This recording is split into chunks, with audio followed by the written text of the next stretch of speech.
Good evening and welcome to Awakening Wednesday. Thought we get the night started with some really beautiful high energy and frequency as we are embarking into New Wire. And we'll get into that a little bit. But I want to say thank you for being here today. Whether it's this Wednesday or another day, know that your light and love is absolutely appreciated. So we're going to do things a little differently. I'm going to kick it off with sharing a couple of things that are going on in the center. Our Easter brunch this Sunday, April the 9th. It's going to be fantastic right here at the Lions Club, 3927. You come for a beautiful gathering. After that, stick around, have coffee, and have a little chit chat, and we'll transform the Lions Club, and then we will start brunch. So it's going to be a really wonderful, wonderful affair. We have some great food, and you'll be amongst some wonderful people. So support the center. Come on out and check it out.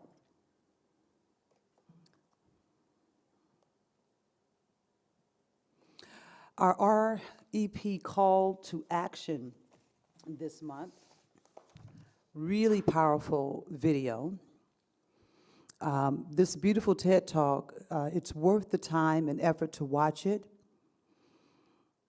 She says, I've lived as a man and a woman, and we want to make sure that in our racial equality project, that as long as anyone of any walk of life is not being honored for who they are, we want to highlight and we want to be aware for ourselves, for our community, and for this world. It's a great, great, great TED Talk. And for our history this month, in 1885, the Civil Law Act was passed in the UK, which made all homosexuals' behavior illegal. Similar laws were put in place throughout Europe and the United States during this period. When homosexuality was made illegal, those suspected of it, such as Oscar Wilde, could face imprisonment and hard labor for up to 2 years. People who cross-dressed became easy targets because they were associated with the homosexual subculture. To overcome racial and sexual inequality, we must confront our history. We are all a part of our history. So those are just a few things that we have going on here at the center. And you can always go to our webpage, universalspiritcenter.org, and see all the events that are going on. We are a very conscious, active community here to expand and explore and always increase the quality of life in love and joy and laughter. And so that brings me to this new series that has been calling forth for me called New Wire. I'm calling it New Wire. You know, this is the springtime, and, you know, we talk about all the new flowers that are blooming and blossoming, and you see the bees that are out there on the plants doing their job, pollinating, and the sun is out longer. We've had some interesting weather, but normally, you know, the trees are starting to turn different colors, and bulbs are busting everywhere, all over the place. New flowers are coming forth. And yet, with all of that, I have found that a lot of what I'm living is same old, same old, same old, same old. And what I'm thinking, same old, same old, same old. And, you know, the old story that if you keep doing the same thing, expect a different outcome. Crazy crazy. So I started going down this rabbit hole, and one of the teachers that I've always loved, and I was participating with his work, and then I got out of it, Dr. Joe Dispenza. Powerful, powerful teacher. One of the things I love is that he brings about a science of, it's like a science of spirituality that really connects the two in such a magnificent way. And so for this series, I'll be talking about Dr. Joe Dispenza, Abraham Hicks, Ram Dass, Eckhart Tolle. It just will, a lot of different teachers that we are aware of and different ways to practice. And one of the main things for this that Dr. Joe is kicking this off is because he is very clear that if we do not change our energy at the core level, there can really never be true change forever. If we don't change at the subconscious level, the energy and frequency at that level, then there's no real change. It's not sustainable. And that was really mind-blowing, but it makes such perfect sense, right?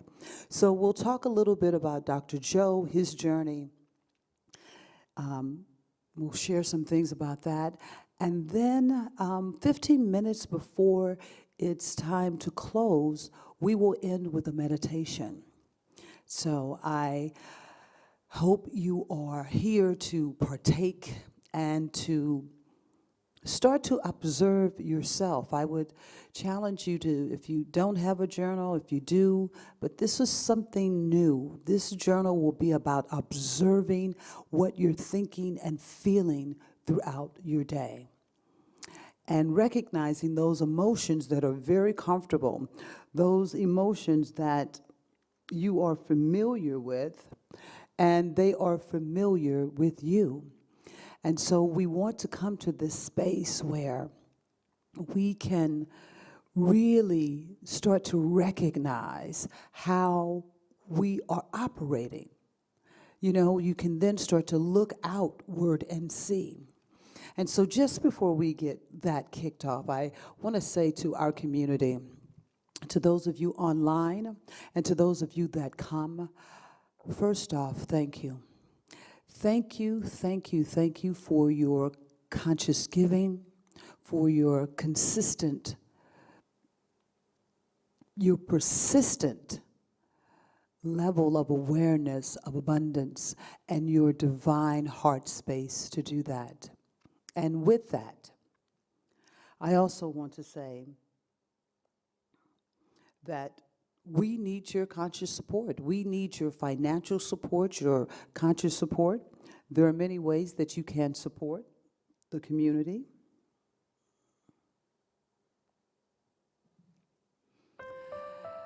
And so, I want you to know that it is important. The work we do at Universal Spirit Center is very important. And we cannot do that work without you. You are very much a part of that. And so, if you're thinking about supporting, if you're thinking about contributing on Wednesday, on Sunday, on Monday, on Tuesday, whenever, you can go to our webpage, universalspiritcenter.org. You can go to donate, this QR code that's over here. You can tap that QR code. I will have it throughout the evening at various times, and at the end, it will be there. We are in this thing together. And so we do this work together. We financially contribute together. We support what we truly step into and believe. And knowing that you are at a place that consciously is aware of the abundance of the universe, is consciously celebrating the divine abundance by giving back 10% out to our community, to the world. We are a conscious community, and we are great stewards of our finances. And so, as you join in with us, you also carry and hold that energy, and in your life you start to see the unfoldment of more abundance expanding in every area. I hold you in my heart.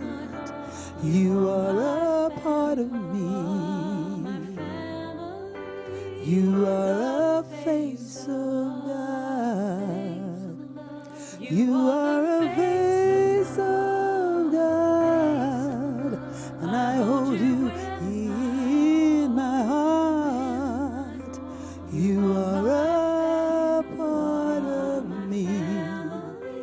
You are a face of God. So in all that we do, each and every day, we are a divine light to carry forth the magnificence of spirit.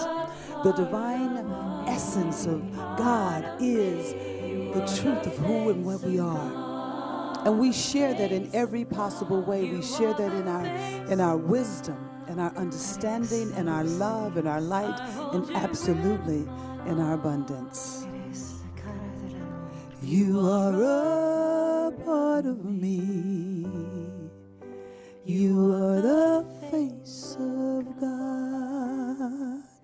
You are the face of God. I hold you in my heart. You are a part of me. You are the face of God.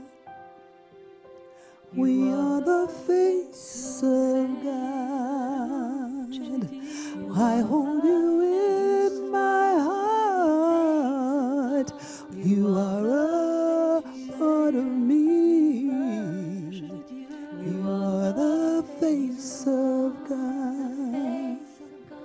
We are the face of God. We are the face of God. I hold you in my heart.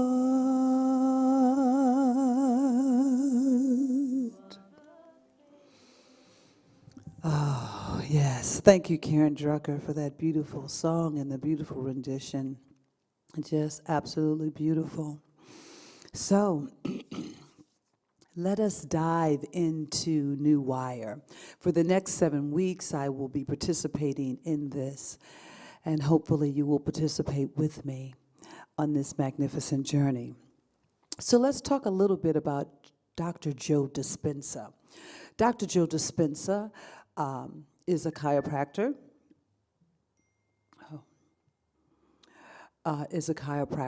And I first was introduced to Dr. Joe when I was living in Palm Springs. And little did I know that his journey began in Palm Springs. So kind of the short version of it is that he was in a telethon in Palm Springs and got hit by a truck. Yeah, he got hit by a truck, and the truck broke 6 vertebrae in his spine, and all of the doctors that he knew told him he would never walk again. Now, you know, when you hear news like that, or it could be that you're told that you have cancer, or you're told that you know, you have debilitating arthritis, or you're told that you have X amount of time to live. Whatever it is, when something that drastic happens in our lives, we are usually very motivated to change. Everything and anything that has been in the way a lot of times just gets dropped away. Well, Dr. Joe went to about 4 different surgeons, and the surgery was very complicated. And even after the surgery, he would still, in all likelihood, not be able to utilize all of his body, not be able to walk, and he would still have pain, uh, excruciating pain. And so he says he decided at that point, and he was in a lot of pain, that he believed that he could heal his body with his thoughts. He wasn't sure how to, but he said this phrase: connect with the intelligence inside. Connect with the intelligence inside. There is an intelligence that's giving us life. It really knows how to heal way better than we do. Look, maybe I'll just spend the rest of my time trying to connect to this intelligence and give it a plan, give it a design, and give it a template. Dr. Joe Dispenza. So he refused the surgery, and he began his journey to reconstruct his vertebrae one by one through the power of his mind. And I know a lot of us feel like, oh, well, maybe he could do it, but maybe I don't know if I can do that. And so I will ask this question. If you believe that your thoughts can create your life, your reality, do you believe that your thoughts can create your life, your reality? This brought up a very interesting story for me that happened some years ago. Living in Palm Springs, I was out, I'd gone out with a friend of mine that had taken me to a party that she had been invited to. She and her husband had been invited to. And I didn't know anybody, but I like people. I really enjoy people, and so I can always mix and mingle and find different things to talk about. And I came across this lady that we were talking, and I asked her, I said, "Are you all right?" And she said, "Oh, I don't even want to go through it. You know what, no." I said, "Well, can I get you anything?" Because she appeared to be in just pain. And she said, "Well, it would help if I could sit in a different place." And it was actually the seat that I was sitting in. I was like, "Sure, absolutely, you can have this seat, no problem." And then she began to tell me her story. She said, "I have been dealing with this pain. It is excruciating. I was working at the Follies, the theater downtown Palm Springs." I said, "Oh, I know that theater. We actually did a show in that theater." And she said, "Well, you better be careful." And I was like, "Oh, okay." She said she was doing a show for the Follies, the beautiful senior class of dancers that put on shows there. And now they come in and out of town they have a season at the theater.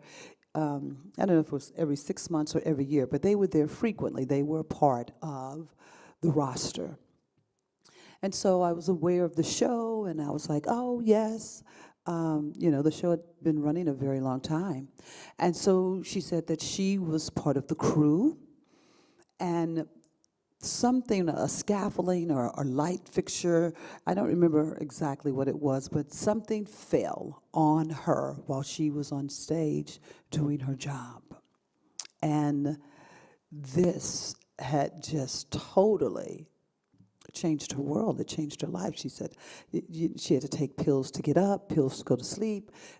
She could hardly walk. She was just in pain all the time. And my thought is, why are you out? Why aren't you at home? But I did not say that. I said, "Wow, I'm so sorry to hear that."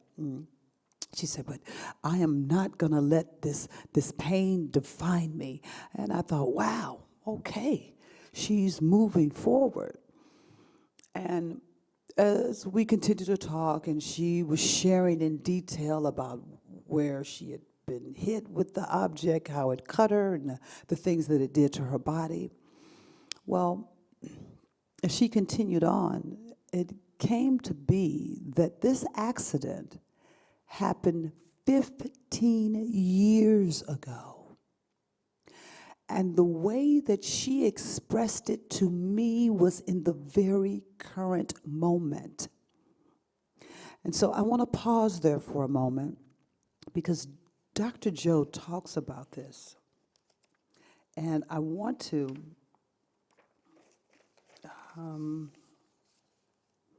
he talks about this, that every day we have between 60 to 70,000 thoughts a day. A day. That blows my mind. 60 to 70,000 thoughts a day.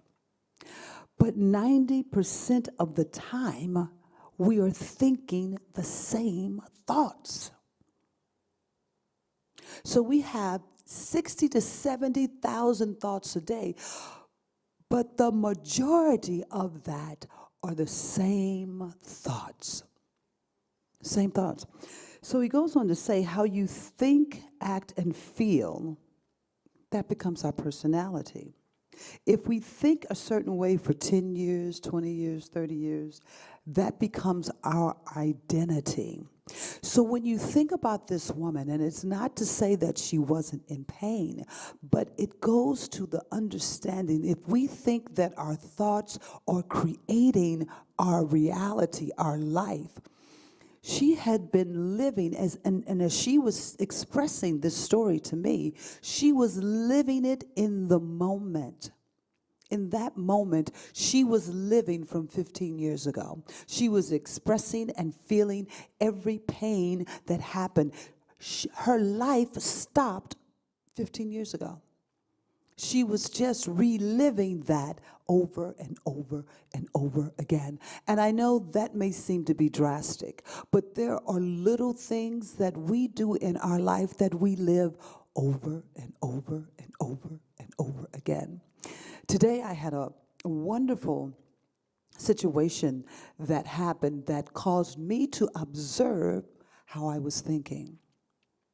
So I had committed to do something for someone, and with a lot of other things that I've been doing, I felt really crunched, but I did complete it. And they called me and said, hey, something's not working properly.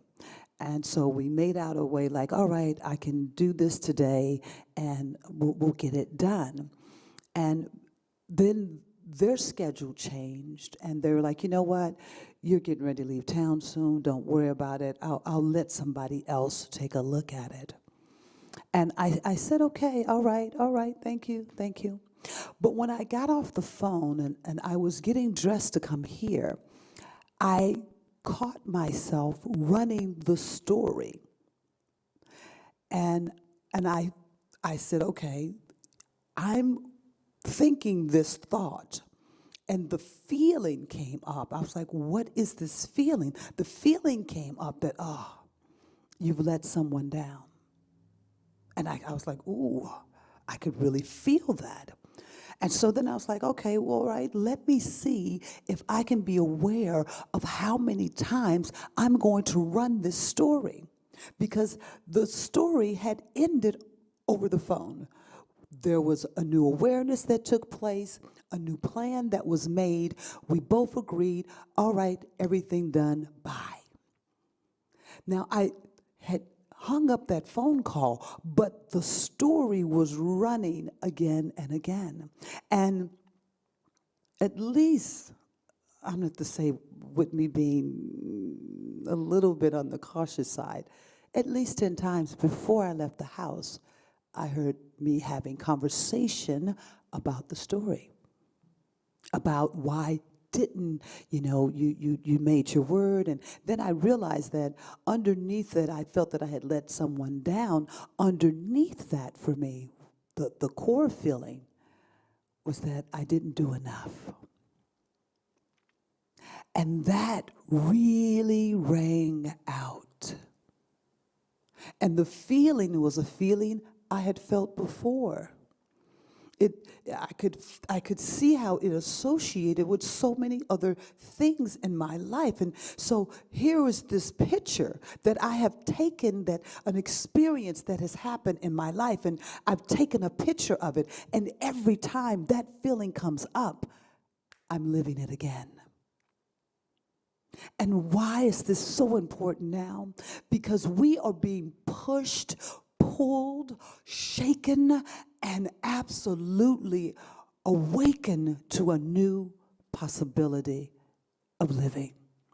A whole new way of living and being. And yet we are trying to live from 10 years ago. There was a study done on memory. And the study the study said, actually, a memory from 10 years ago, most of us are just elaborating. We're fabricating because we don't really remember, because our brain 10 years ago is not the same brain as today. I was like, oh, well, that makes perfect sense. Because we're constantly changing and evolving our entire body. Why would the brain not?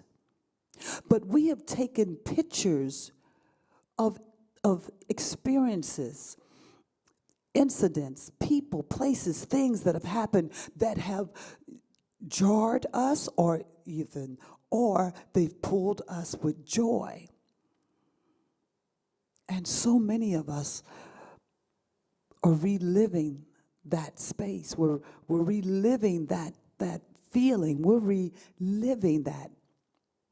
So how do you have real change in the midst of that? Can you really change in the midst of that? If 60 to 70,000 thoughts a day and 90% of them are the same thoughts, can you really change with an affirmation? Can it change your world? Can an affirmation change your world?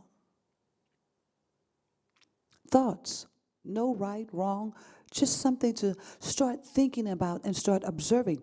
So many of us are anxious, we're stressed, and we don't know why are things not working the way I thought it should, or the way it used to. Because the entire world is changing right before our very eyes. We have the opportunity to think a new world into existence.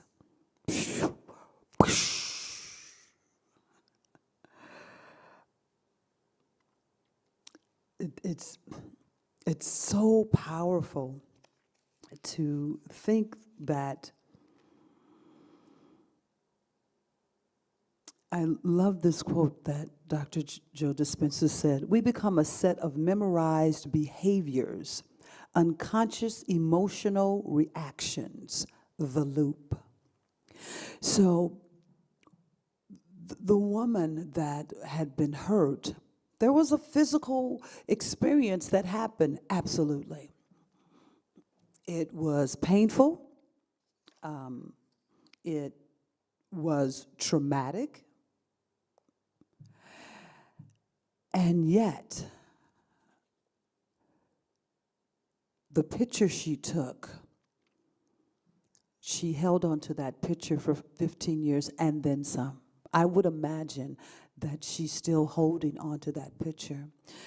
The picture that I took that said I hadn't done enough, that was not my first encounter. I've had other experiences that I felt I didn't do enough, because if I had, I would have gotten the gig.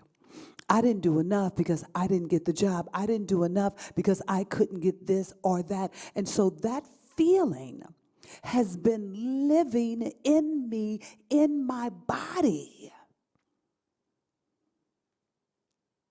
And something as simple as saying, yes, you'll do something for a friend and you do what you can, but it doesn't complete. And then you have the monkey brain. I don't want to call it the monkey brain, but You know, you have this reoccurring thought. You're really trying to work it out. You start looking at, well, why didn't you? Maybe if you had done this. And you have an emotional reaction. It was quite amazing to observe myself thinking about it again, and without consciously thinking about it.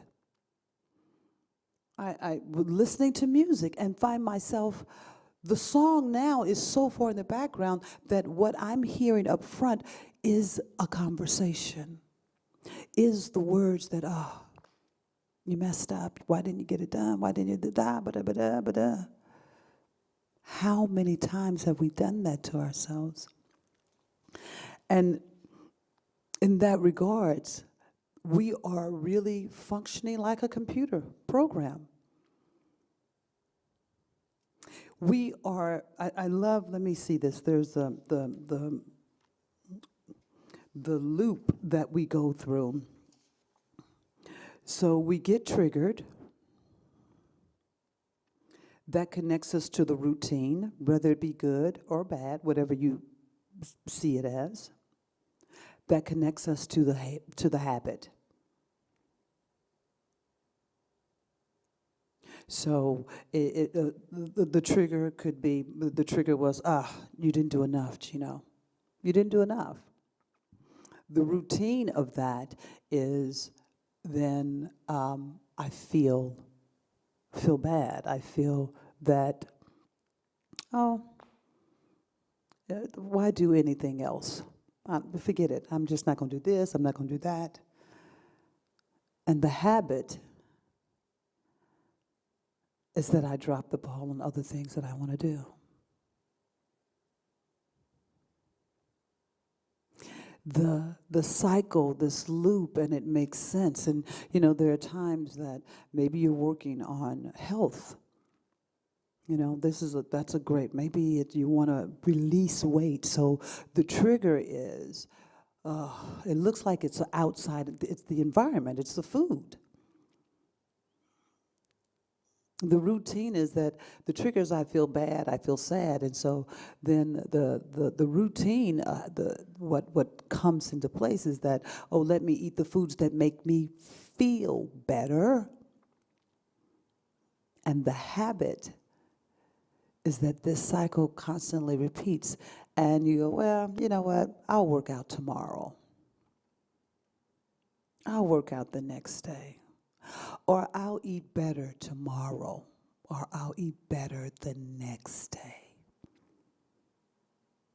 So we all have them. Once you start to observe yourself, we all have these cycles, these loops that are happening.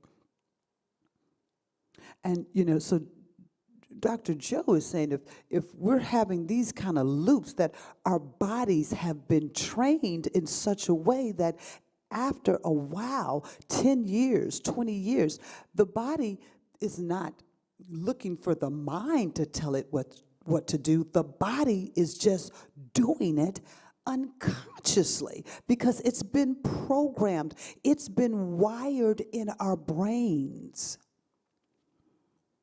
It's been wired. Have you ever, if you have a habit of something that you do all the time, every day. And there are times that you forget if you've done it, but then you see the physical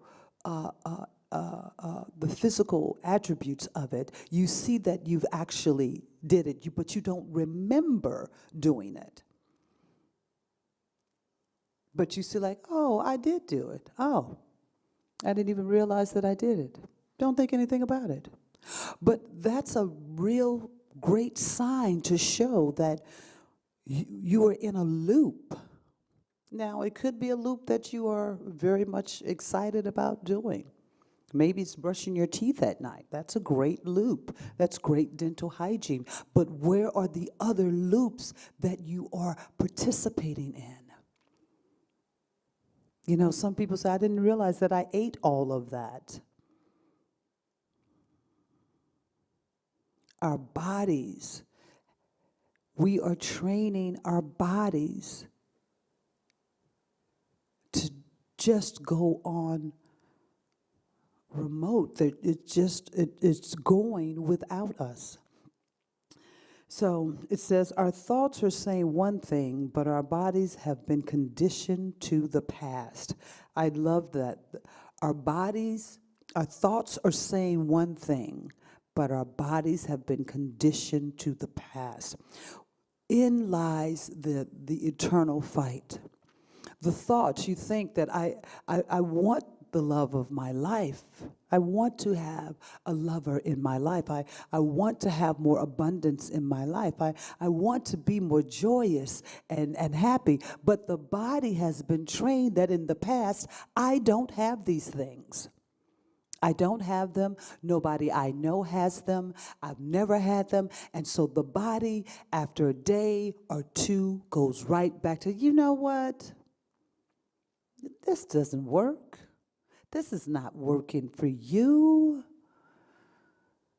Oh, meditate tomorrow. I'll do it tomorrow. Take a walk tomorrow. You know, tomorrow I'll eat some vegetables. Whatever it is.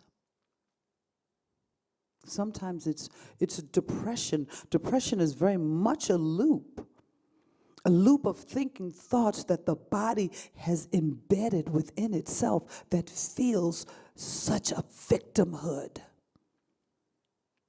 that it's depleted of anything. And the body has been trained this. If this is where you have been living,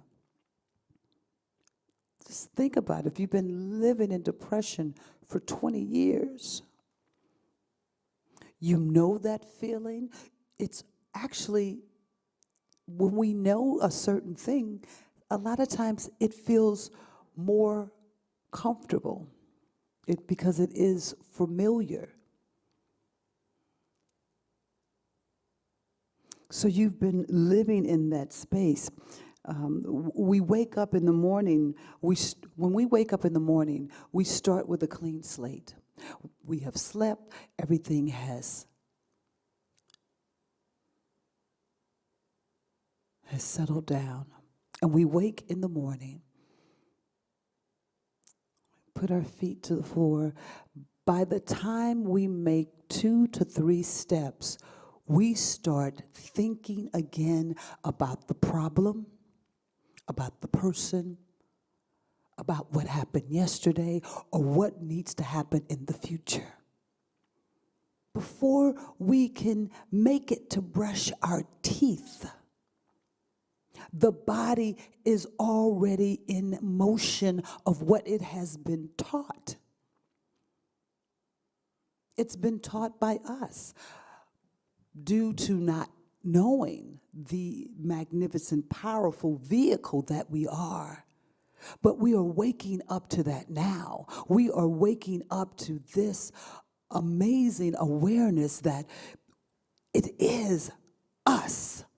We must change the creative process of what we want to see in our world, not in someone else's world, but in your world. And we do have that power if you believe that thoughts can change your life. But first, I never realized that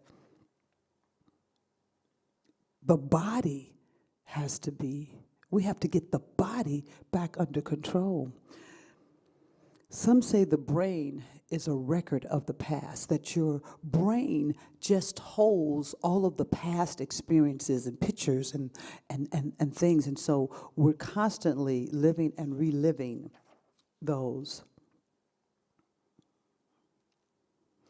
Any moment that we start thinking about the problem, we are living in the past. Whatever the problem is, whatever the situation is, any moment that we are thinking about that, we are living in the past, and that means we are creating our future to be exactly like our past. Creating tomorrow to be what it was yesterday. 60 to 70 90,000 thoughts, and 90% are the same thoughts. 90%. You know, the stronger the emotion you feel about a particular event in your mind, you are so looped in and it has all of your attention. It has all of your attention. You give it all of your attention, and you are fully participating with it emotionally, through your thoughts, through your body. You are living it all over again, just as that woman was living her accident with me over again. And I'm sure that she had been living that accident with each and every person that came into her life over the 15 years. That was creating her future. There's no way that she could find any peace in her body because she was at the moment of the accident. She was at that moment every day. Every day. So, as we dive deeper into this throughout the next 7 weeks, I'm very excited to participate with you in this way. And so my call to you, my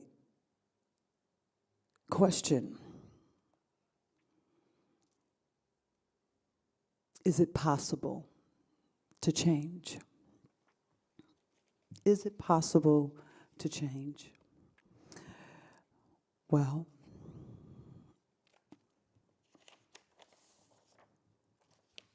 I want to read this.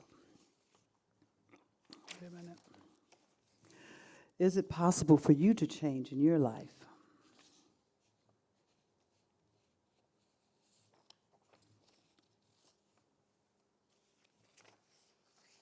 Oh, okay. Eckhart Tolle. All spiritual teachings point to the possibility of finding something in you that is deeper than thinking, a space, a stillness that's always there. I call it presence. And every creative person has some access to that realm, that place that is deeper than analytical thinking. And so this journey that I'm asking you to partake with me is to find first, the first thing is to observe. Observe yourself, observe your thinking, observe the emotions and feelings that you're having from your thoughts, and then start to observe what your body is doing, what's the action that's happening, what the habit is. Join me with that. It's quite amazing to step back and to look at that. So we'll start with that one first.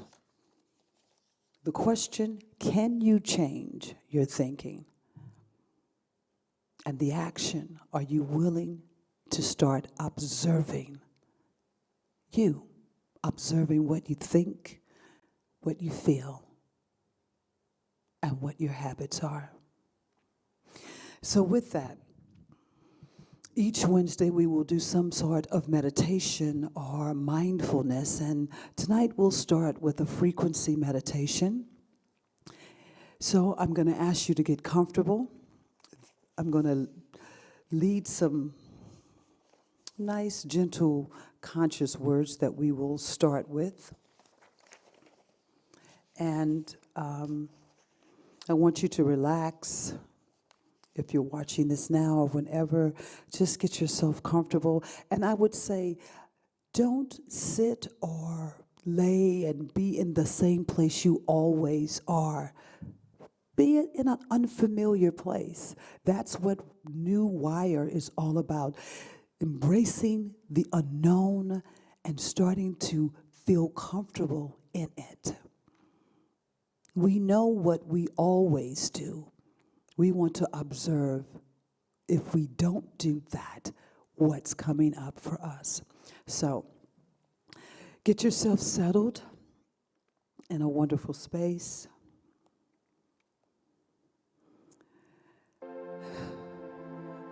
Take a deep breath.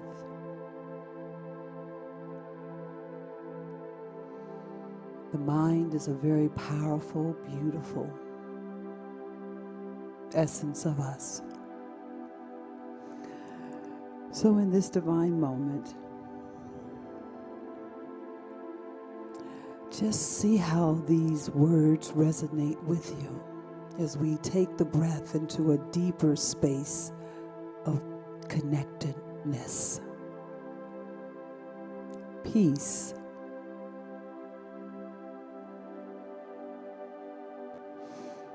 growth,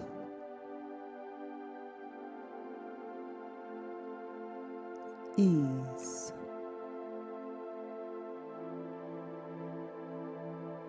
compassion,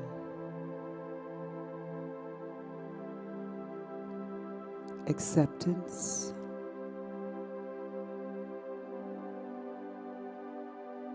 nourishment,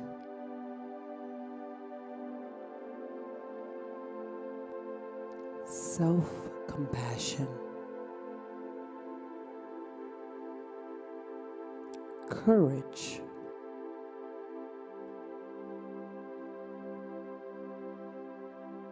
healing, patience, forgiveness,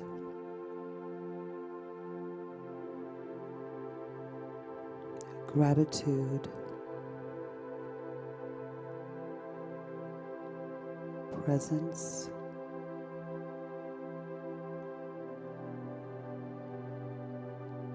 joy,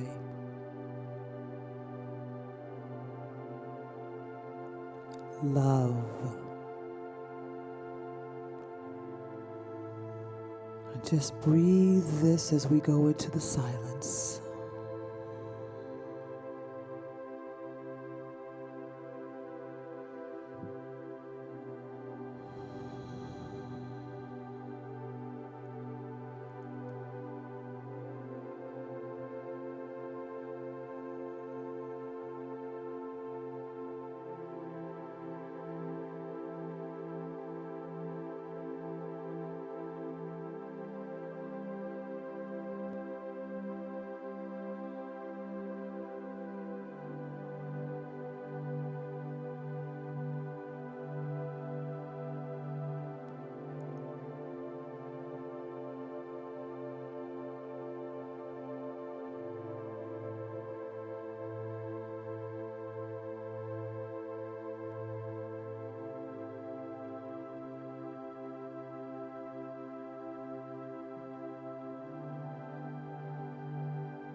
breathe.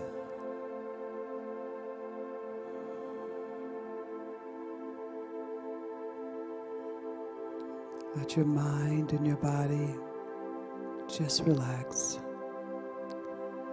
If this takes you into sleep, enjoy. If it starts your day, enjoy. If it continues your day, enjoy. Thank you for being here, for being present.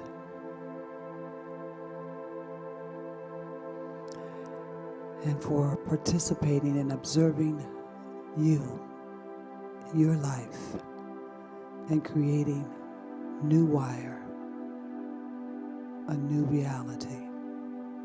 Peace and blessings.